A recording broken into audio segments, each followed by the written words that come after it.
When you wish upon a star, which algorithm should you use? Guido Bonatti's Astrological Wheel of Fortune, Mont Ventoux, France, 1336. Because it is there. These three words were the only explanation the mountaineer George Mallory overheard when asked, "Why climb Mount Everest?"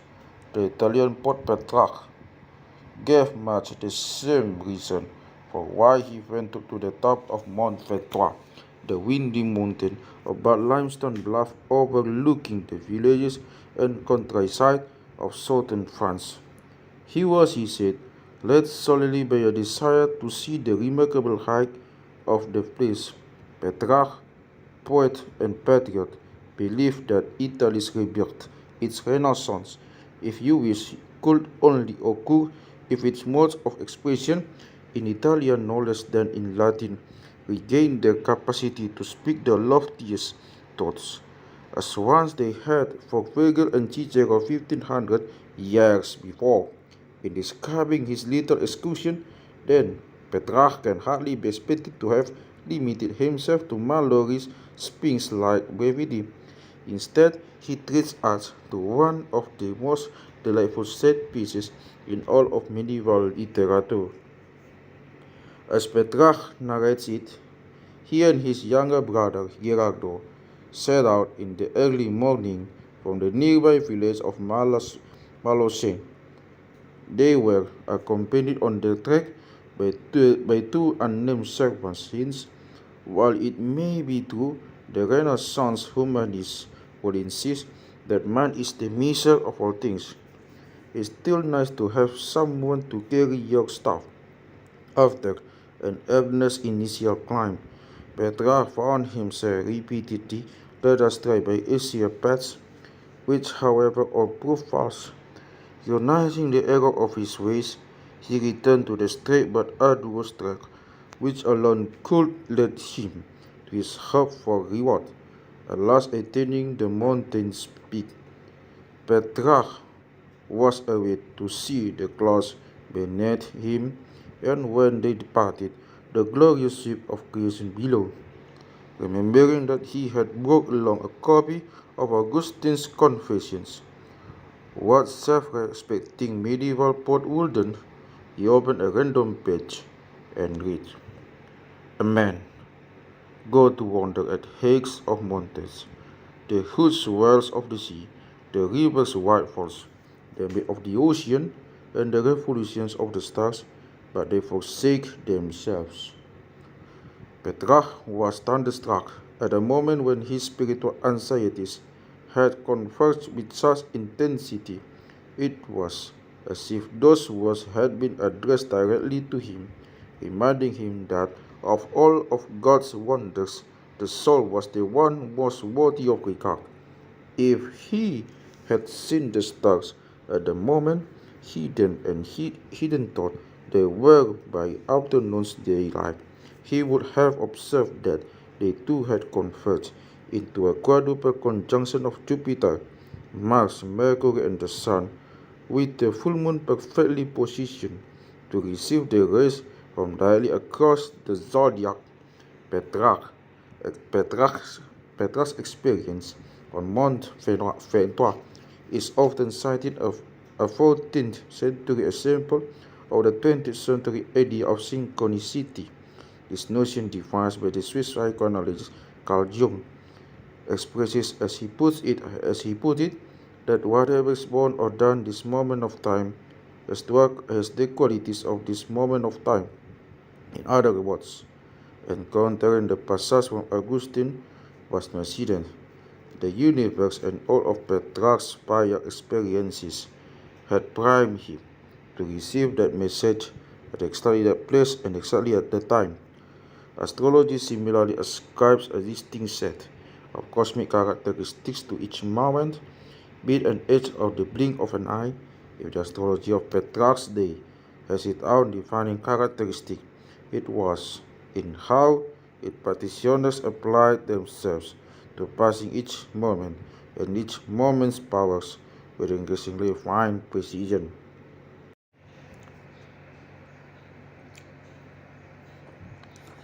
wanderers. The story of astrology, which we've taught so far, has been one of cities and languages. Babylon at the beginning, then Alexandria and Baghdad, each in its turn was the setting for the gathering, translation, synthesis, and dissemination of the scattered strands of the astral sciences.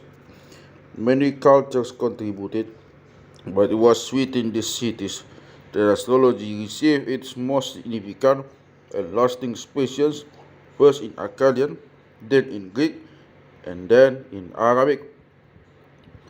Astrology's handoff to Europe during the Middle Ages was the next link in this chain.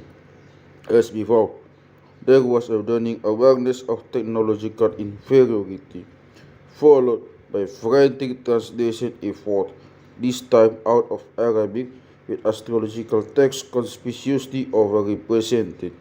Names like Mashallah, Mashallah, Abu Masar, and Al-Kindus Al-Kindi, their strange Latin spellings, making them all the more alien sounding, became the new authorities of a new and cutting-edge science. But unlike the previous cycles of this sequence, there was never any one city that could claim, though its astrological preeminence, to be the few successor to Baghdad, Alexandria, or Babylon.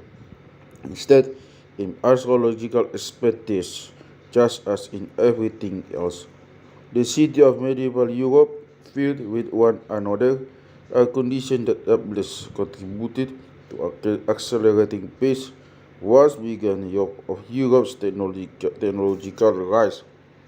Even Latin, dominant though it was, did not go unchallenged as the language of European astrology.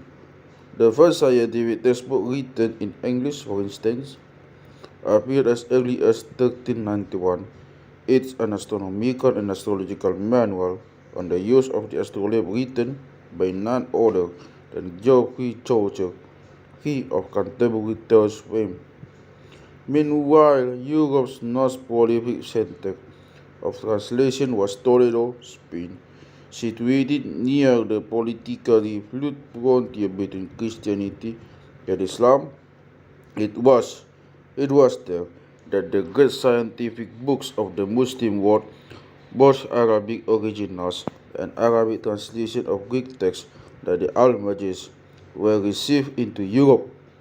But with the arrival of King Alfonso onto the scene around the year 2050, Toledo's translation around the year 1250, Toledo's translation efforts were redirected into producing books not in Latin but in Castilian Spanish. For his translation program, Alfonso relied heavily on the continent of astrology savages. Thus, although it may not be true in any specific instance, in principle it is possible for an astrology text to have been translated from Greek to Syriac to Arabic, and then from Arabic to Spanish by way of Hebrew, before finally converted from Spanish into Latin, with who knows what confusion introduced along the way. Because no medieval city has had a monopoly on scholarship, no single city had a monopoly on medieval scholars, who, instead, it seems, live lives of ceaseless wandering. The newly created universities, such as at Paris, Oxford, and Bologna, make over with opportunities to study and teach, but they rarely provide a permanent home. Particularly charismatic thinkers, Peter Abelard springs to mind, might open up a school of their own, although in Abelard's case, he proves a bit too charismatic for his own good. His illicit love affair with his student Heloise, and the scandal that ensued led to some of history's most famously tragic love letters and, less well known, the birth of a son whom Helios named as it is true astrolabe. For astrologers and poets like, the most desirable appointment was to be attached to the household of a noble patron. After nearly 5 decades of wandering across Europe, Petrarch was gratified to accept the patronage of Visconti family, then the rulers of Milan. Then he struck up a lively friendship with the Vincosti physician and astrologer. The two titles often went hand in hand, named Minor Mineri. Petrarch, who viewed astrology as an affront to God's providence, used to teach Mineri about why his forecast for 11 years into the future should be believed when Mineri couldn't even predict that week's weather. Mineri defended his art as best he could, but the backdrop to these conversations, as Petrarch may explain in his letters, was the ever-present spectre of the Black Death. This pestilence, which the University of Paris physicians had blamed on the triple conjunction of Jupiter, Saturn, and Mars in the year 1345, is estimated to have wiped out fully one-third of Europe's population before the close of the 14th century, with astrology looking increasingly helpless in its inability to predict when and where the next outbreak or world occur. Petrarch's anti-astrological readings evidently touched a never one day, and recalls Minder's almost heartbreaking reply.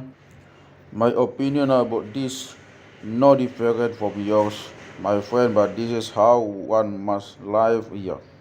Knowing how fortunate I am to be able to use mathematics and occasionally astronomy in a job that actually pays me, I can sympathize with my nearest professional compromise. Personally, I wonder how many other astrologers were persuaded to make the same bargain. The heavens and hell. On top of every other medieval fixation, there was still politics to contend with a plug with even less avoidable back then than it is today. Italy, in particular, spent most of the Middle Ages simmering in a slow-burning civil war, with the origins of the conflict so obscure as to be largely forgotten, even to combatants themselves. Every Italian city and town was split into two warring camps, Guelphs on one side, Ghibellines on the other.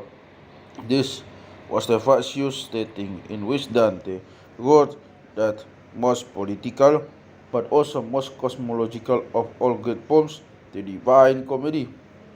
Dante, a partisan of perfection of his narrative Florence, began his metaphysical journey by descending down into the 9 cycles of hell. There he conversed with prominent Ghibellines and Guelphs alike, their souls condemned to an eternity of torment for their various crimes. But led by Virgil, his sport guide, and spurred on by his love for the heavenly beatrice, Dante was ushered up through the 7 terraces of purgatory. Then, leaving the earth behind altogether, Dante continued his ascent to the celestial spheres of paradise, each the abode of the planet in its geocentric order: the moon, Mercury, Venus, the sun, Mars, Jupiter, and Saturn. Passing beyond the stars and the radiant bounds of the universe itself, Dante was at last reunited with Venus in prayer, his soul turning as one with the love that moves the sun and the other stars. Through his poetry, Dante was perhaps able to capture the divine rush which the astrologers felt to whenever they gazed at the starry sky. He certainly captured the political stakes because, for all of his financial advantages, the fierce downside to having a pattern was that you become wholly beholden to his political fortunes, not to mention his personality quirks. This relationship was particularly precarious for astrologers who, by dint of their profession, were often forced to deliver bad news or even worse, to explain why the good news they predicted failed to pan out. The astrologer Guido Bonatti witnessed the pitfalls firsthand when, in the first big break of his forecasting career, he was appointed court astrologer to a certain Elzelino da Romano, endearingly nicknamed the Tyrant of Verona. Elzelino was a Ghibelline warlord remembered chiefly for his violence and impressive feat for the times. Dante placed him in the seventh cycle of hell. Immersed in the river of boiling blood equal to the blood he had spilled while alive. For Bonatti, even worse than realizing that his new boss was a violent psychopath must have been discovering that Ezzelino's interest in the stars extended to agreeing with his astrologers over the finer points of the curve. Bonatti recalls that his predecessor had always agreed with Ezzelino's astrological interpretations, even when he thought they were wrong, mainly out of creeping sense of fear. Of course, this fear becomes more understandable when, as Bonatti reminds us, Ezzelino held that astrologers' brother in like irons under constant threat of execution. Exactly how Bonatti felt so under Ezzelino isn't something he chose to dwell on. Presumably, Repeta's astrologer friend Maineri Bonatti did what he needed to do to make a living. After Ezzelino's predictably Bonatti served as court astrologer to a succession of Ghibelline princes. When Bonatti's on politics leaned that way, or when the networks of patronage were simply hidden along political lines, is an open question. All the same, it's highly unlikely that Bonatti could ever have served a grave cult. Certainly not after he chose the precise hour, or so he claimed, for the most missing Ghibelline military victory of all. It was the Battle of Montaverti, fought on September 4, 1260, between the Florentine Guards and their hated Ghibelline rivals from Siena. Battle was a rout, resulting in a tremendous loss of life, the capture of Florence, and the expulsion of the leading Guelph families from the city.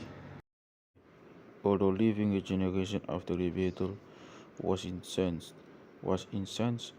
even by its memory, he placed the Florentine leader he held responsible for the defeat in the need and deepest cycle of hell, a fate reserved only for history's most abominable traitors.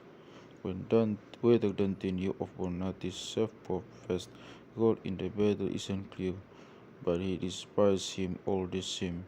He assigned Bonatti by the name to Hell's exile, the reputation of diviners, soothsayers, and astrologers to have been, as Bonatti was, both an astrologer and Ghibelline, could only have added insult to injury. For his crime of attempting to see a future known only to God, Bonatti's punishment, once said by all of his fellow fortune tellers, was to have his head attached backward to his body.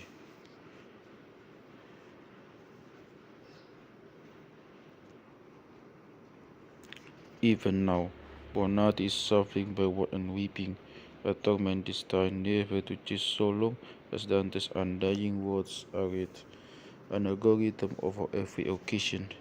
Notwithstanding his cameo appearance in Dante's Inferno, Bonatti's chief claim to fame is to have authored the most influential astrology book of the Middle Ages. This was the notorious 10 treatise on astronomy, the Astronomia Tratus X, which, despite its name, has nothing to do with predicting the positions of the planets in the sky and everything to do with predicting the effects of man on Earth. In fact, the 10th thesis on astronomy is about an astrological you can get. Insofar as the bulk of its occupied astrology's most unapologetically occult in the core, that branch of the discipline which for many centuries was known as judicial astrology.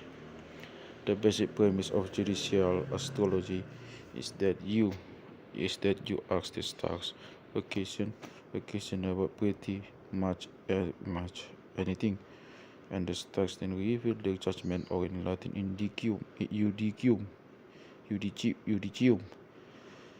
The astrologer's job is to interpret these judgments on your behalf. So far, so good. The odd thing about judicial astrology, however, was that for many occasions, and especially the broad category of simply on occasions, the astrologer would determine the star's judgment based on the positions in the sky at the moment your question was asked. In other words, the key celestial instant had nothing to do with the matter at hand, but simply whenever you and your astrologer had managed to schedule an appointment. This arrangement was undoubtedly convenient for the professional astrologer wishing to keep regular office hours. But I think I can speak for most 21st century readers when I say that as a means of forecasting the future, it sounds totally nuts. But what if you arrive at your astrological reading an hour late? The star's coordinates could easily have rotated far enough for the adjustment to become exactly the opposite of what it would have been had you arrived on time. True enough, but in the astrological universe, which was a universe governed entirely by fate, this is all how it was meant to be. Your destiny has always been sealed, and it was always your destiny to ask the stars about your destiny at precisely that moment and not any other. Yet, however wholesome this fatalistic outlook may have been during astrology's early days in Stoic ancient Rome, to deny the existence of free will was a decidedly and damnably heretical opinion in medieval Christian Europe. If there was no free will, then Adam and Eve could not be culpable for their for, for their original sin. And if there was no original sin, there was no need for salvation. And if there was no need salvation, there was no need for the church. And if there was no need for the church, well, that's the sort of thinking that could get you burned at the stake if you insisted of making a fuss of it about it. This was no idea treat. The astrologer Cecco Diascoli was condemned by the Inquisition on precisely these grounds and burned at the stake in Florence on September 16, 1327. As was obvious to Dante, Petrarch, and many others, astrology, and especially judicial astrology, was fundamentally incompatible with Christian doctrine. Yet Bonatti's ten treatises remained in circulation for centuries, with several finely illustrated printings appearing as late as the 1500s. If Bonatti popularity is anything to go by, there were plenty of otherwise pious readers who wondered that a little bit of sin was a small price to pay for a peek into the future. Why not? The future promised by judicial astrology was on the anodyne rival of modern magazine horoscope. It was specific, precise, and mathematical. Would you like to know whether to buy that house or not? If the woman you're thinking of marrying is a virgin, or how you are going to die? There was an astrological algorithm for that. In fact, Bonatti's dream thesis provided algorithms for determining the star's judgments on hundreds of different questions. Taken together, they read like a laundry list of all the worries that might keep a medieval Italian prince awake at night. Some were deadly mysterious, such as whether to risk battle with an enemy. Some were more personal, such as whether an individual would recover from an illness. and some were so frivolous that there's nothing to do but laugh. I like to think that it was at the behest of Ezelino da Romano, the tyrant of Verona, that Bonatti included algorithms for the following sequence of vitally important questions. If someone is invited to a banquet, should he go? What foods will be there? Will the banquet consist of multiple courses? What is the reason for the banquet? How long will the banquet last? Will a brawl break out among the dinner guests? When will the food be served at the banquet? Should one beware of the food at the banquet? Yes, according to Bonatti, the stars in their majesty had answers for each and every one of these pressing concerns. The house of heaven is a practical matter. Computing the stars' judgments requires that large group of astrological elements which we have yet to properly introduce. The house of heaven. These are astrology system of local coordinates, the astrological analog to the modern day quantities of azimuth and elevation. Very simply, the house of heaven divides your local sky into 12 sectors. The first house is positioned at your eastern horizon. The 10th house is directly above your head. The seventh house is at your western horizon, and the fourth house is the region of the sky on the side of the globe directly beneath your feet. The remaining 8 houses fill in the gaps.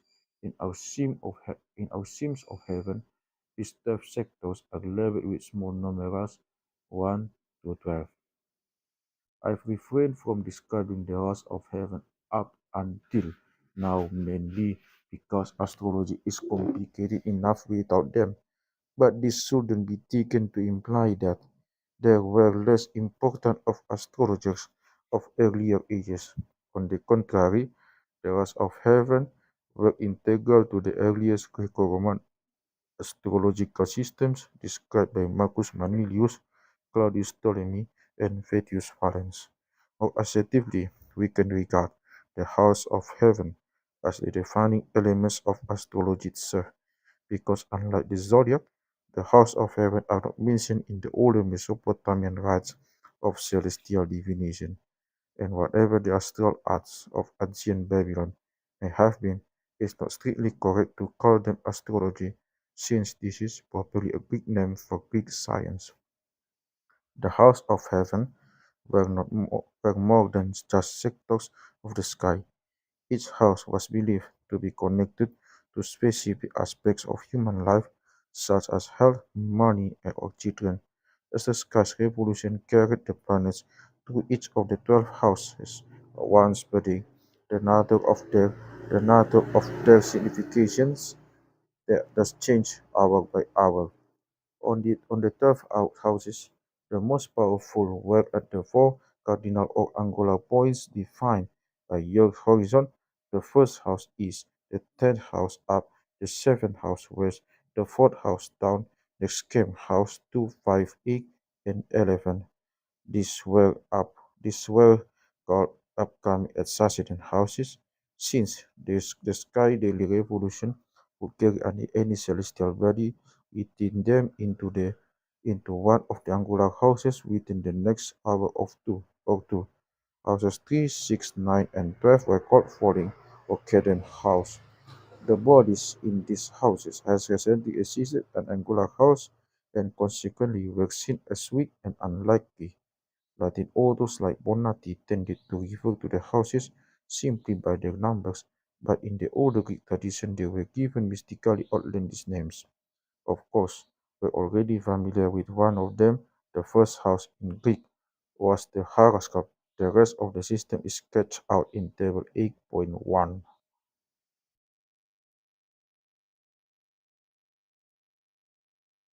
Will it be a boy or a girl? The Greco-Roman antecedents notwithstanding, the cookbook-style algorithms of judicial astrology, in which the house of heaven are the main ingredients, were the peculiar specialty Arabic astrologers. Bonatti's trend thesis in turn was primarily a compilation of Arabic astrological methods repackaged for a European audience. Since Bonatti is not believed to have known Arabic himself, he would have relied on the Latin translations that were emerging from hubs like Toledo. By and large, Bonatti is conscientious about crediting the sources of the algorithms he recommended he recommends. To the roster of Arabic astrologers introduced earlier, we can add Al-Habitius Al-Kabisi, Ali ibn, Ali ibn Abi al-Rijal, Zahir Sal ibn Bishir, and as names Bonatti cites especially often. What sort of producers did Bonatti prescribe? Probably the best way to answer this is with another sample. One of the simpler algorithms he relates is for determining the gender of an unborn child. Let's pretend the Petrarch, instead of turning to Saint Augustine for spiritual guidance at the summit of Mont Ventoux, had, in, had instead decided to ask the stars if he would become the father of a boy or girl. Because while Petrarch is most famous for his love poetry to the aristocratic and obtainable Laura, a rather more obtainable but otherwise unknown woman was at that moment pregnant with Petrarch's first child. Was it a son or a daughter? According to Bonatti, in order to answer this question, it is necessary to consider the fifth house, since this signifies children, and also the first house, since this signifies the questioner himself. This status made the first hour a participant in navigation, looking back at the seam of heaven for Petrarch's ascent from Mount Ventoux. We see that the cast of the fifth house was in Capricorn, while the cast of the first house, the horoscope, was in Virgo. Judicial astrology, however, is a bit like a celestial cellgram, where the signifier of the star's judgment keeps moving around the zodiac until it seems to be both everywhere and nowhere at the same time. So while we now know the signs of the fourth and the fifth houses, what Bonatti next asks us to determine is the location of the lords. Using the standard system of sign rulership, table 5.2, we note that the lord of the fifth house Saturn is in Scorpio. Meanwhile, the lord of the first house Mercury is in Taurus. Since both Scorpio and Taurus are feminine signs, table 5.2, the judgment of the stars is that the child is a girl. As the lords of the first fifth houses been in masculine signs, the stars would have announced a boy.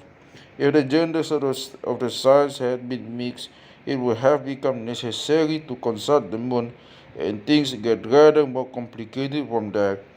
As it turned out, Petrarch's first child was a son, whom he named Giovanni.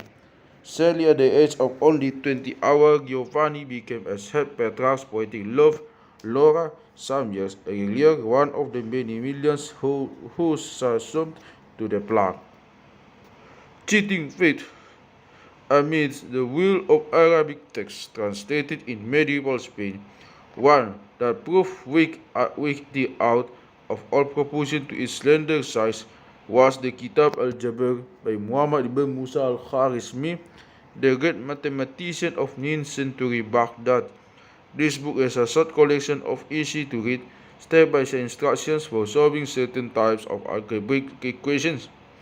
Its Latin translation, completed during the 12th century, became so influential that, as mentioned previously, the book's title gave rise to the word algebra, just as its author's name gave rise to the word algorithm. The astrological procedures in Bonatti's 1036 are represented in much the same step-by-step style, which is to say, with all due honor, that they are presented algorithmically. Although quite a few of Bonatti's algorithms seem, to me at least, ambiguous, or difficulty to follow, many others present no problem at all in their implementation. In fact, they read almost like the instructions of a computer program, a format to which they lend themselves with remarkable ease.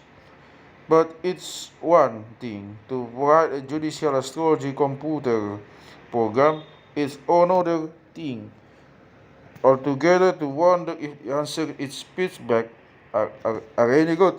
This because in judicial astrology, questions submitted for the stars of my of the stars' immediate judgment are supposed to be asked spontaneously.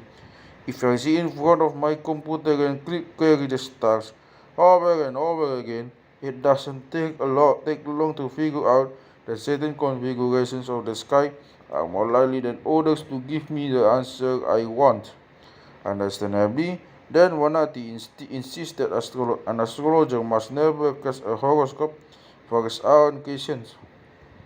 That would be a bit like cheating, wouldn't it?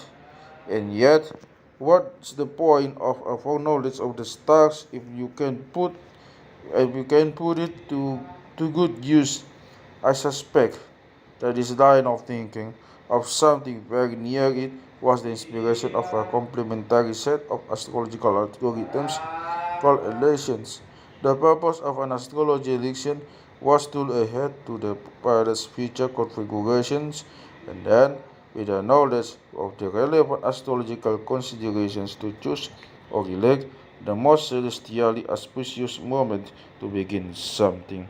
Bonatti devotes an entire treatise of his 1036 to elections. It mirrors very closely to the treatise he devotes to the judgment of direct questions. Both sets of algorithms, for instance, are arranged according to the house of seven to which they pertain.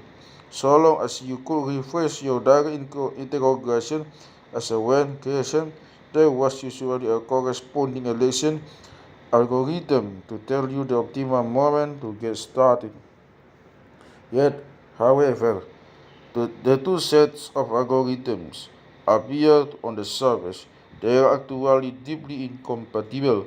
Whereas astral interrogations are predicated on the irrevocable decrees of fate, astral elections require a future that hasn't yet been written. Otherwise, there could never be an optimal moment for anything. It's only in the cosmos in which the planets influence the Earth. Somewhat in analogy with the whether the astrological predictions make any sense. If you see storm clouds gathering outside, you might minimize your chances of getting wet by choosing to stay indoors. Analogously, may it's equally prudent, if less immediately of use, to avoid purchasing property when Mars is in the fourth house. In both cases, there is at least the tacit premise of a physical cause and its effect. Conversely, if fate really is running the show, then no amount of advanced knowledge can help you avoid it or take advantage of it. That really would be cheating, and in a deeply metaphysical way. Astrological elections allows us to keep our free will, and it's this quality which makes them seem to our modern sensibilities less philosophically troubling. But it was precisely this quality which, for much of astrology's history, made elections the most suspicious of the two sets of algorithms. Bonatti acknowledged this, but ever the pragmatist, he recommended using both approaches just to be sure. If you were about to make a risky decision, wouldn't you want to make as many positive indicators as possible? Thus, when recounting his astrological triumph at the Battle of Montaperti, Bonatti explained that he first used a direct interrogation to explain that the Ghibellines would be victorious over the Florentine force. Only then, with the judgment securely in hand, did he cast an election to determine the optimal moment for the Ghibellines to attack. When to buy and sell, regardless of each system's metaphysical baggage. Astral elections are, from an algorithm perspective, significantly easier to implement. This is because elections are concerned with the timing of actual events, not something fuzzy, such as when somebody asks a question about an event. Just as importantly, astral elections don't need to be perfect. Good weather, even if it isn't ideal, is still better than bad weather. Analogously, it's enough for an astrological election merely to ensure that the good planetary influences outweigh the bad. This is achieved by accommodating as many of the relevant significators as possible, keeping the big picture in mind. Bonatti assures us that if you can accommodate them all, accommodate those which you are able to accommodate, since you will not accommodate so few that there will be no benefit to your relation, even if it's not as much as you would wish. And again, like an astrologer with a business to run, for the most part we don't have time to wait for the perfect moment, so we should elect for the time frames we have and mix whatever good we can into our election. All of this makes things especially convenient for the modern day algorithm developer, just as invitingly, since it's always possible to reconstruct the astrological weather at any time in the past.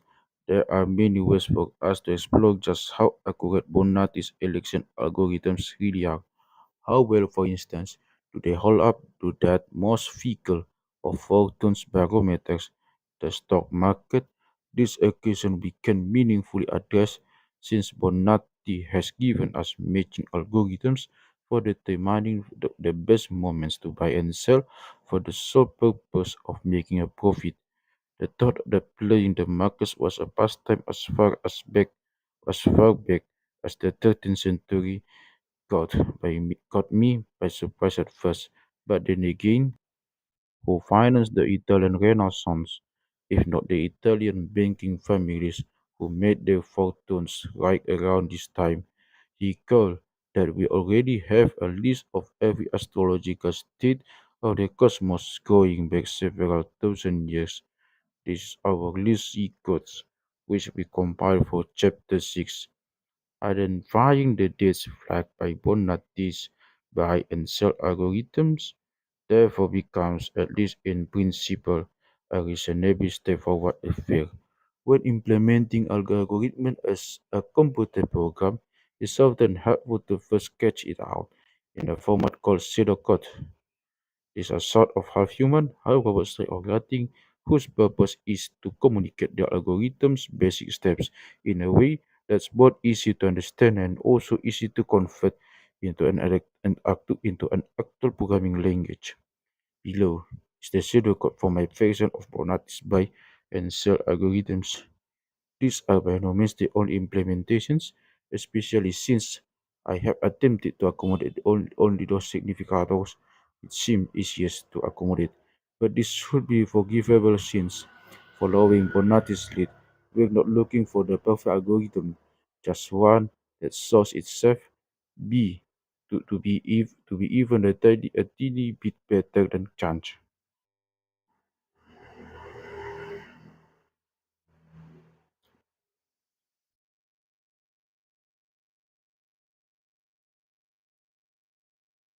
And these algorithms any good? One way to check this is by applying them to the Dow Jones Industrial Average, which is the longest running and best known US stock market index. Suppose that in 1980 the starting year is not terribly important. You have $1,000 to invest in the stock market. One option was simply to buy and hold in the fund that tracked the Dow. Another was to invest in what we can sell, the Bonatti fund. The Bonatti puts half of your money in the stock market and holds the remainder as cash. At the astrology auspicious sell indicator, the fund manager Guido Bonatti sells off some fraction of your stock, let's say 20%, and converts it to cash. At every buy indicator, he takes the same version of your case and invests it back in the market. It all sounds promising enough, but as you can see in Figure 8.3, whatever gains you may have realized by investing in the Bonatti fund, cash and stock combined, are dwarfed by what you could have achieved simply by never selling. From 18 from 1980 to 2018, the Dow Jones Industrial Average has increased by an impressive 25 times a rate of return that's proven very hard to beat. In fact, it's estimated that in any given year, some two-thirds of managed funds fail to beat broad market indices like the Dow. Even worse, since any fund which beats the market in one year is just as unlikely to beat it in the next, the odds of any one fund consistently outperforming the market over a multi-decade stretch of time is exceedingly small. Thus, whatever his shortcomings as a money manager may have been, Mr. Bonatti can hardly be said to lack for company. When to take a drive, if you've been paying close attention, you may have noticed that for all our talk about houses, the houses of heaven, the precious example made no use of them at all. This because the house of heaven narrow the window of an algorithm's validity down from an entire day to just an hour or so, and from the whole globe to a much smaller geographic region, something closer in size to a city. That level of detail just isn't useful when looking at, say, large swings in the stock market over multiple decades. A more technical argument is that since the entire sky rotates through all 12 hours on once per day, an auspicious day will generally also contain an auspicious hour. Nevertheless, there are many data sets where a specificity of both time and place is integral to the nature of the data itself. For example, which is remarkable, a bit grim.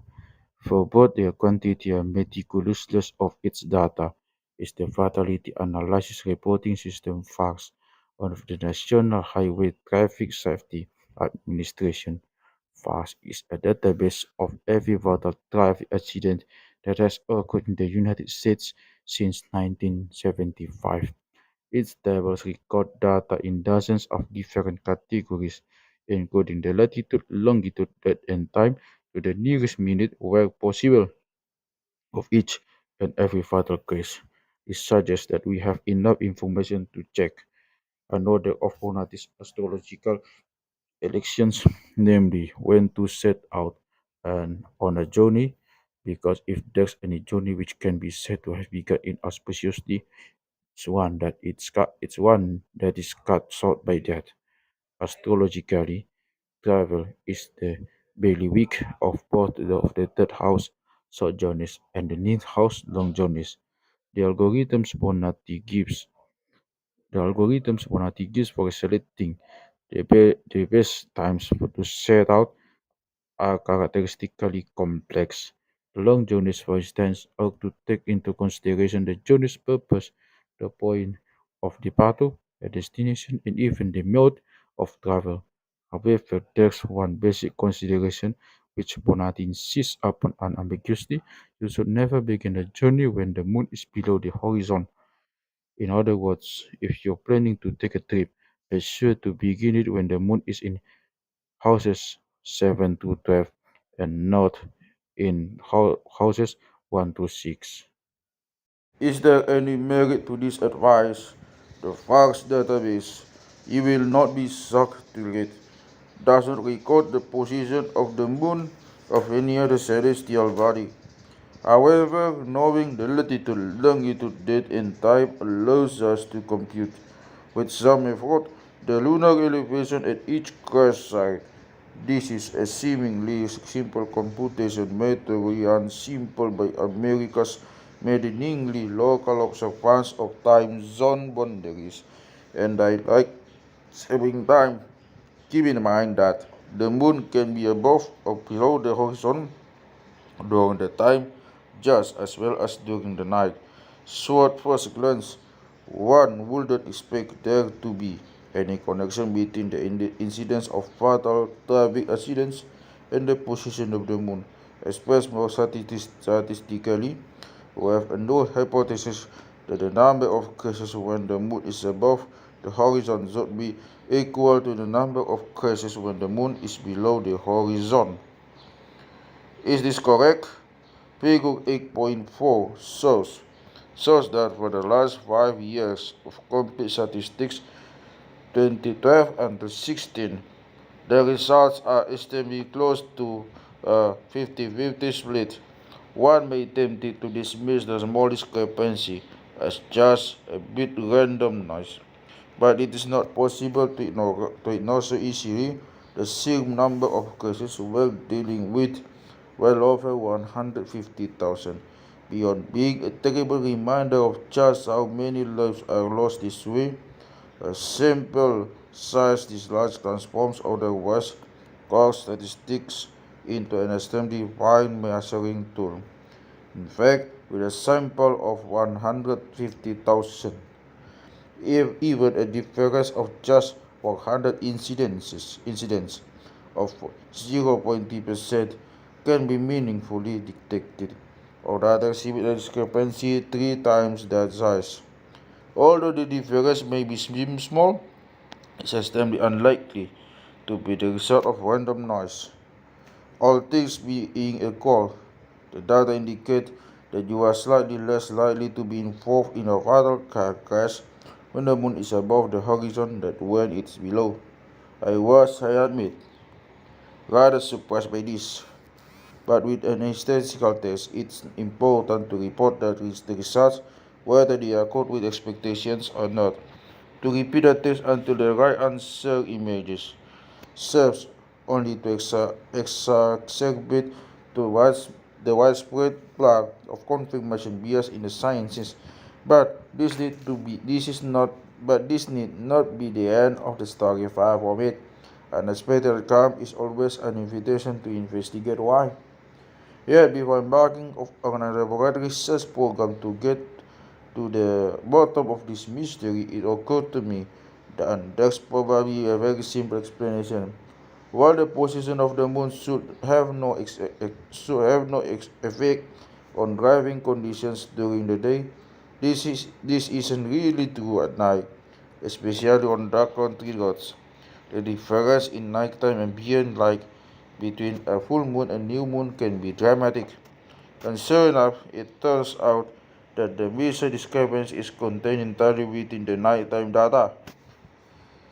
In this common sense finding a vindication of the information encoded in Bonatti's astrological algorithm, perhaps, but it strikes me as an even more emphatic vindication of the information contained in carefully collected data. With data, you can never quite predict exactly what you'll find, and this, it seems to me, makes its revelatory powers at least as exciting as anything for by astrology. Dividing the houses, the allure during the Middle Ages of increasingly sophisticated astrological algorithms raised the technical demands of the astrologer's craft considerably. With the movements of whole armies hanging upon the holy ships of the houses of seven, the stakes could not possibly have been any higher.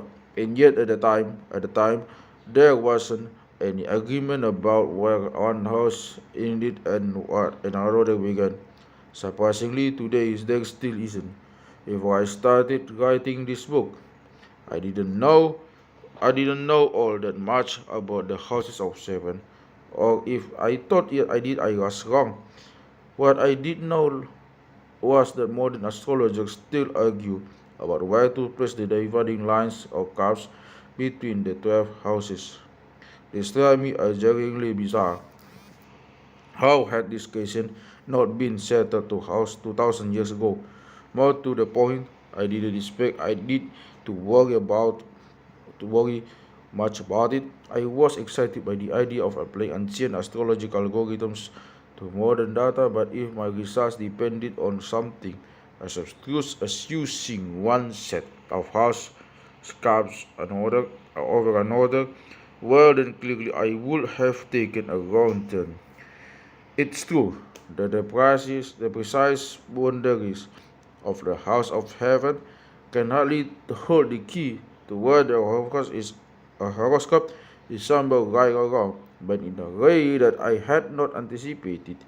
The boundaries to hold the key to the graphic design of a horoscope. This was the piece I hadn't recognized in horoscopes, like the birth chart of King Henry VIII shown at the beginning of this book. The 12 compartments in the diagram are not fitted to the 12 signs of the zodiac, but rather to the 12 houses of heaven.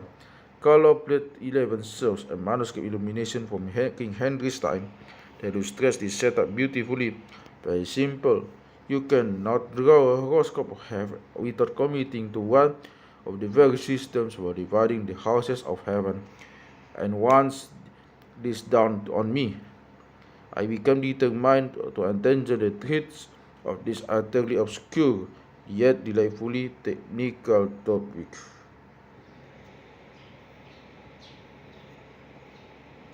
Now, if I may venture an opinion here, it seems that the continued confusion surrounding how best to position the houses of heaven derives from framing the problem in terms of how best to carve up the ecliptic cycle. In fact, the problem is probably one of how best to carve up the larger celestial sphere. Fortunately, we already know a technique that can help us visualize the complicated contours of a three-dimensional sphere on a two-dimensional diagram. The stereographic projection of an astrolabe. Figure 8.5 therefore represents my contribution to this age-old astrological squabble. It shows several different factions of the houses of heaven extend over the whole celestial sphere and projected on the astrolabe style maps.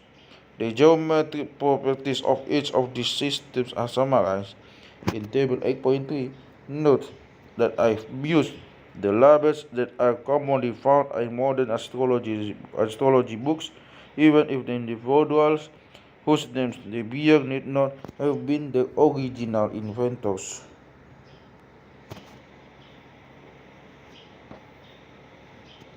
In this book, we have already had occasion to encounter four of these systems. The oldest and simplest approach is the sign house system, which equates whole houses to whole zodiac signs. This is what Al-Biruni used for his horoscope of the foundation of Baghdad, plate 9. Meanwhile, Cardano's birth chart of King Henry VIII used the next simplest method, the equal house system. Here, 30-degree segments of the ecliptic are likewise apportioned to each house, but the decas of the first house is placed at the exact location of the ascendant. This is pretty much as sophisticated as things got on until the 1400s, when the astronomer Guido was persuaded to try this hand. To Trajan, Regiomontanus was the mathematical boy genius for the Renaissance. In 1448, when he was only 12, he computed a set of planetary tables that was more precise than any of the published almanacs for the year. By the time he was 26, Regiomontanus had finished a complete reworking of Ptolemy's Almagest, using all the newest geometric methods. His passion immediately supplanted the 12th century Toledo translation of the Almagest as the chief astronomy manual in Europe, and it was used as a textbook by both Copernicus and Galileo.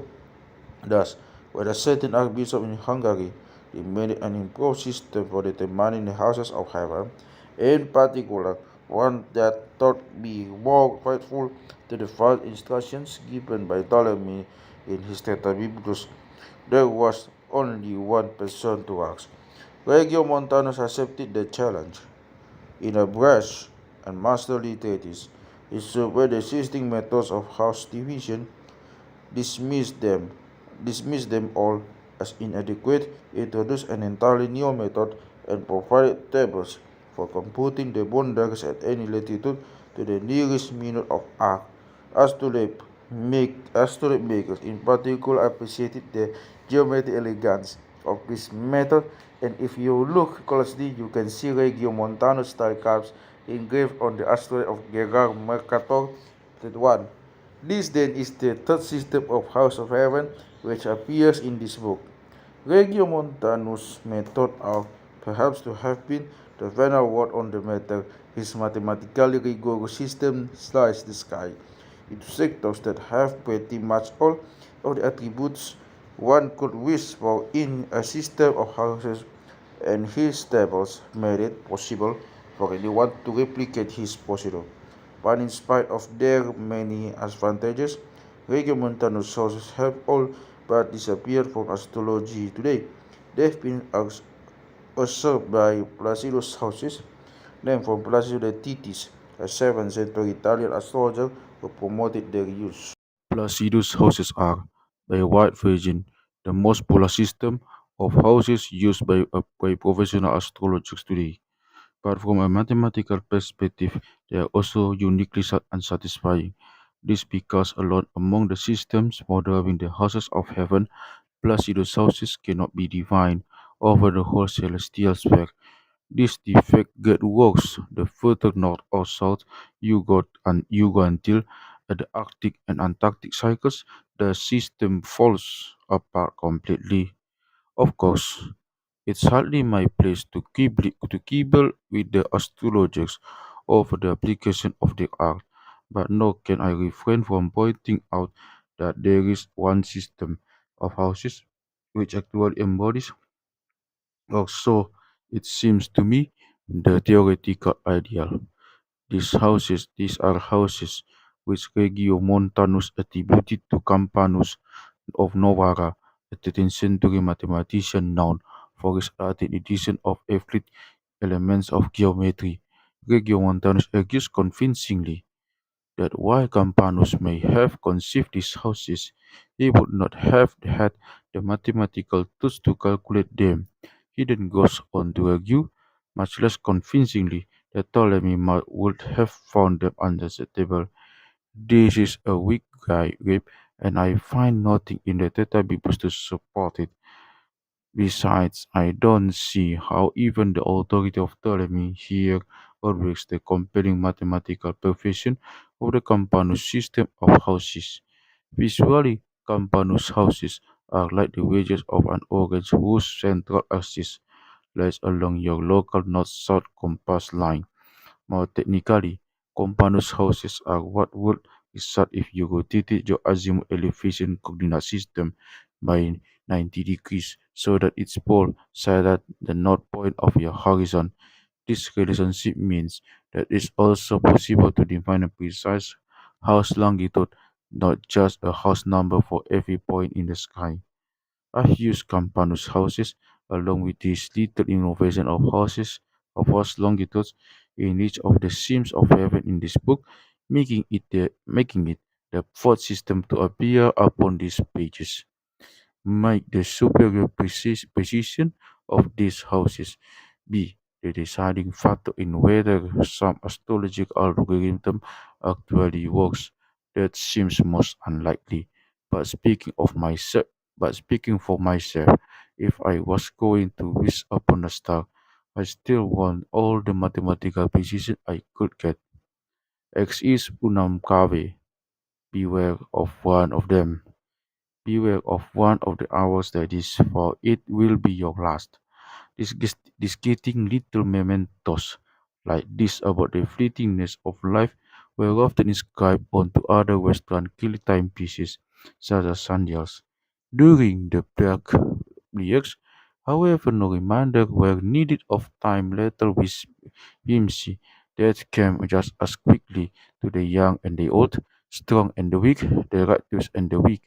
You were alive one moment, that the next, exalted one instant, the best the next. the image of the universe ceased to be one of celestial order. In its place was the vision of all creation clinging desperately to the wiggling wheel of fortune. Life had been reduced to being lived hour by hour. A question now for your constellation. Do scientific revolutions occur from the top down or the bottom up? Do thinkers, writers, and individual men of genius advance society with their books and ideas, or are they merely expressing in words concepts already embodied in the technologies created by so many silent governments? As a curious argument for the latter, consider that during the 1300s, one of the most momentous technological affairs in history transpired, one which had one which has had a profound and irreversible impact on nearly every aspect of modern life. And although it occurred during the fullness of history, it was accompanied by almost no written record whatsoever. I am referring, of course, to the development of the wick-driven mechanical clock. Who were its inventors? No one knows.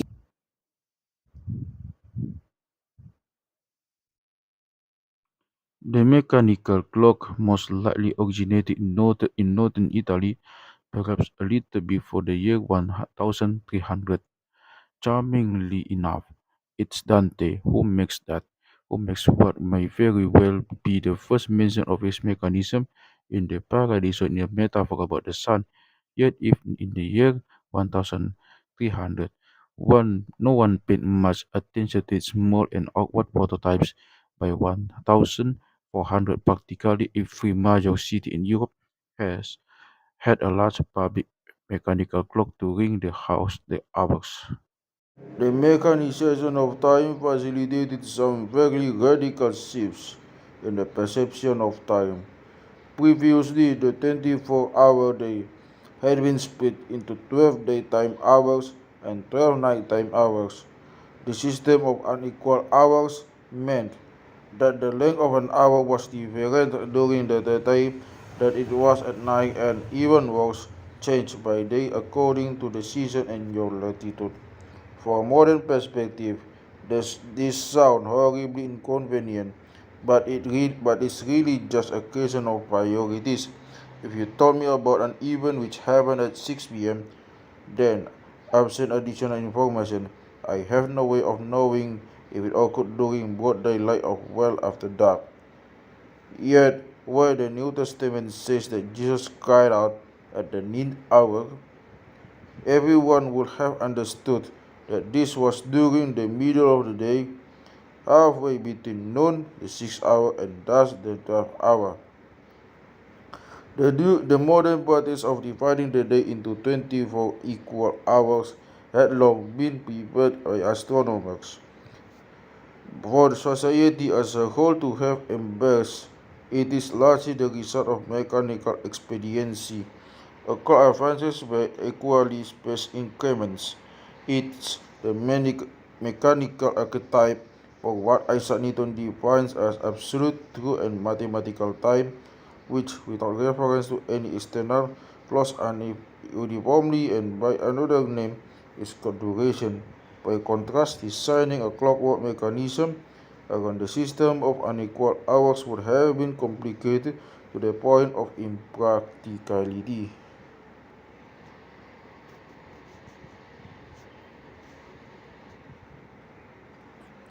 Yet, in order for equal hours to become as intuitive as unequal hours had been, there needed be a transition and a way to translate between one system and the other. Luckily, a device already existed that was able to perform this translation visually.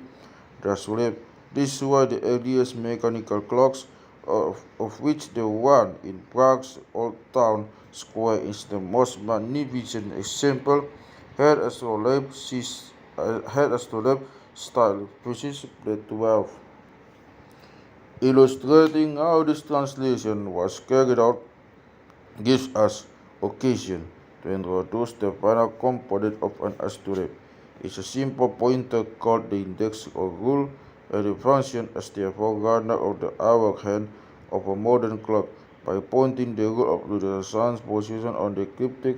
Both the unequal hour indicated that the sun's location and the equal hour indicated that the instrument's circumference can be read at the same time.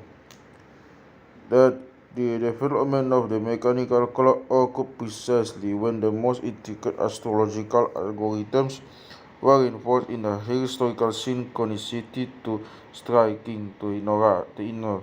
Somehow astrologers and the patrons, no less than monks and metalsmiths, were responding to a world whose influences they were convinced needed to be tracked in finite time increments. In fact, the technological crossover between astrology and clock design was significant. The problem of drawing the unequal hour lines on an astrolabe-style clock turns out to be identical to the problem of dividing the houses of heaven. Indeed, what modern astrologers refer to as the Placidus method was the most common way of doing this, and Placidus style curves can be seen, albeit in a slightly modified form, as the house lines on the astrolabe clock in Prague. All of this extra complexity was considered necessary, of course, before people can become comfortable with the much simpler design of a modern clock face. But traces of this transition can still be seen. For instance, as expressly because clocks began as astrolabes that their hands rotate in the direction we now call clockwise more subtly. Life's inherent unpredictability ceases to be personified as a lady like spinning a wooden wheel of fortune, a visual trope whose roots reach back to the secular storage boards of Roman times. I'm inclined to think I am inclined to think this was because technology gave authors a much more compelling will to turn the clock.